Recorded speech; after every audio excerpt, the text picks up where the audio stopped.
Welcome to Mr. Pow's semi-off-meta One Piece tournament. We have gathered 4 lucky contestants who all have their eye on a big prize. How this single elimination tournament works is players will battle out to get to the top, and if you make it to the top, you'll be faced with a tough decision. Take home a sealed box of OP09, or take on the big boss Mr. Pow to upgrade to a box of Premium Booster 1. One of the most iconic reprint sets that will ever be released for the One Piece card game. Let's begin this round of the tournament, and good luck to all of the contestants.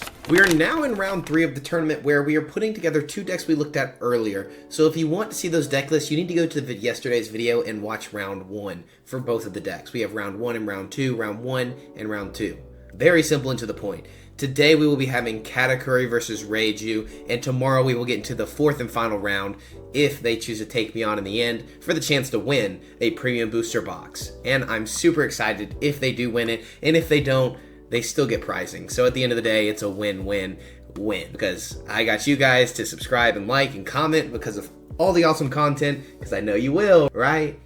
Well, let's just get into the Reiju and Katakuri matchup. We're going straight into the game. No deck list today. You can view the deck list if you watch yesterday's video. Thank you guys so much for joining, and I will see you for the next tournament or the next One Piece deck profile very soon. Let's get into the game.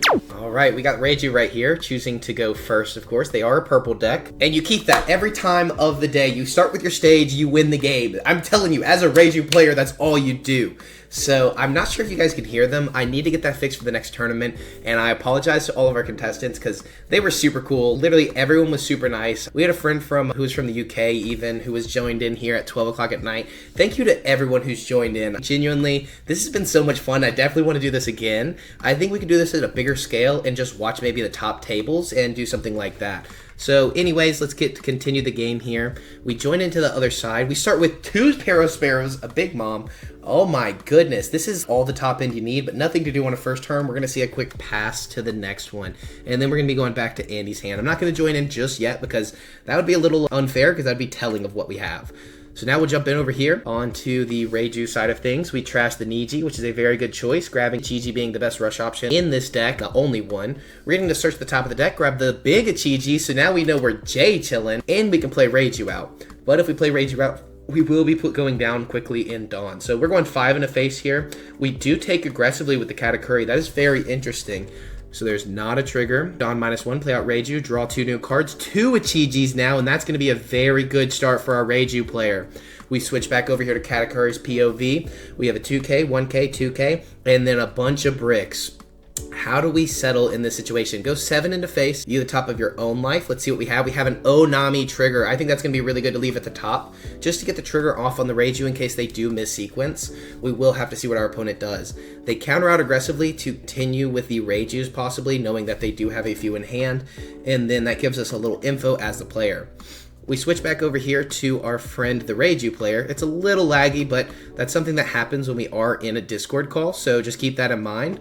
We're going to start with 5 in face. They do not miss sequence, which is going to be very good. Just to make sure, we do know what the trigger on the top of our life is, so it is a good idea to possibly counter, and then they go into the Ichiji, and then you get no effect out of it. So it's kind of up to you. It is going to be a 5-5-7, and you do know they have the Ichiji active. We did see them drop 1, and we saw them draw 1 from the top 3. So what do you do here as a Katakuri player? This is a very difficult position, and we will have to see what they want to do. I don't even know which deck I would play into which game.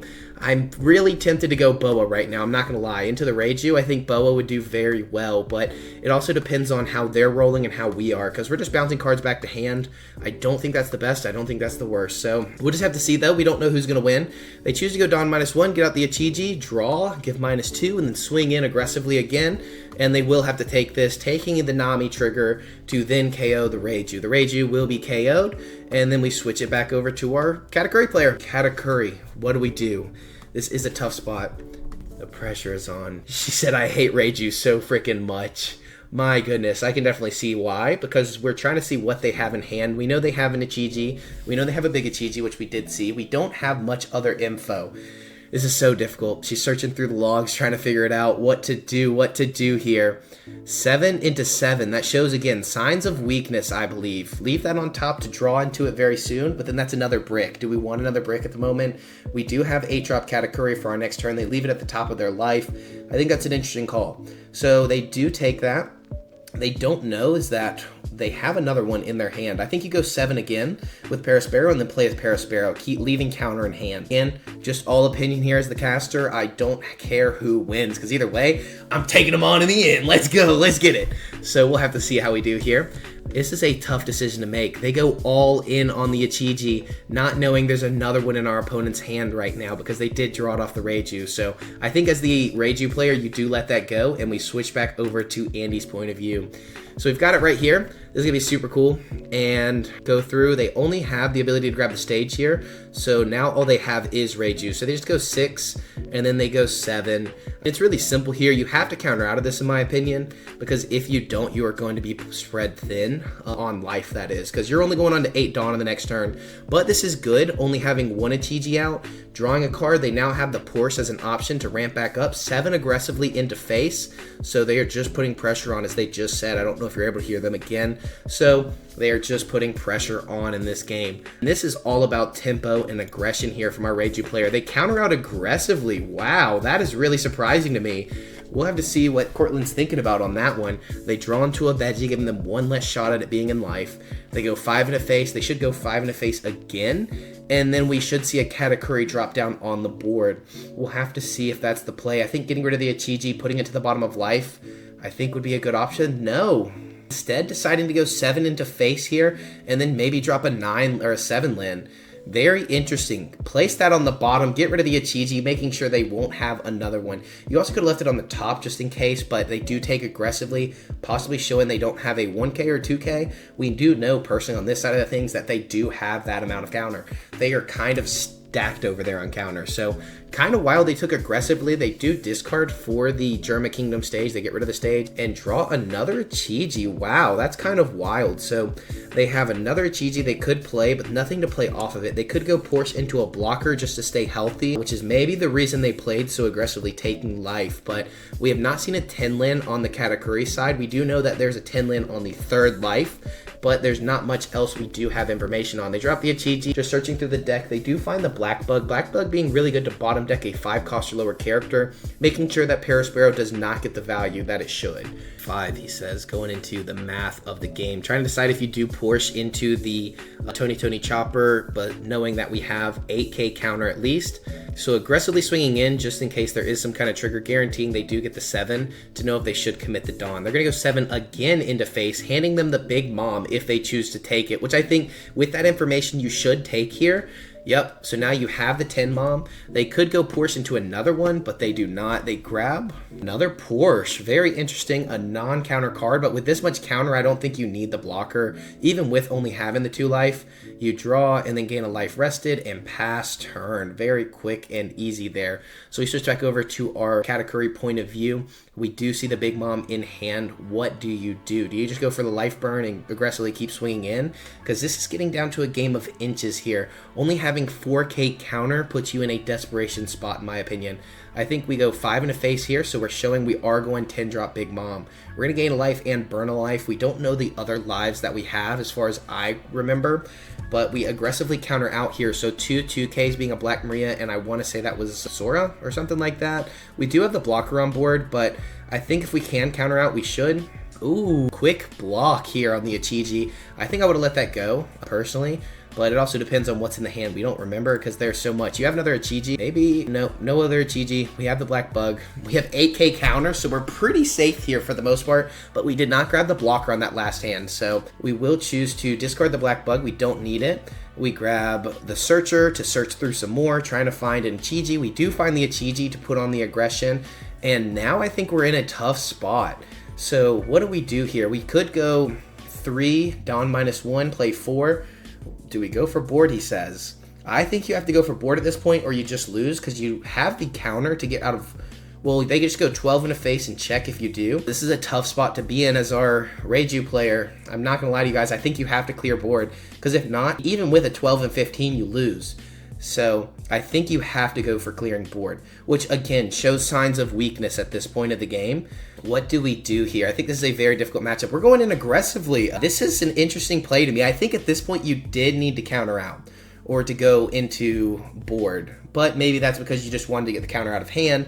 that you chose to do. So now we're going to show, hey, we do have this. We get the blocker off the top, the blocker being very important. So now we go for board. I think you have to go for board. If you don't, that would be wild. We still have the 2 Dons, so we can go 6 into...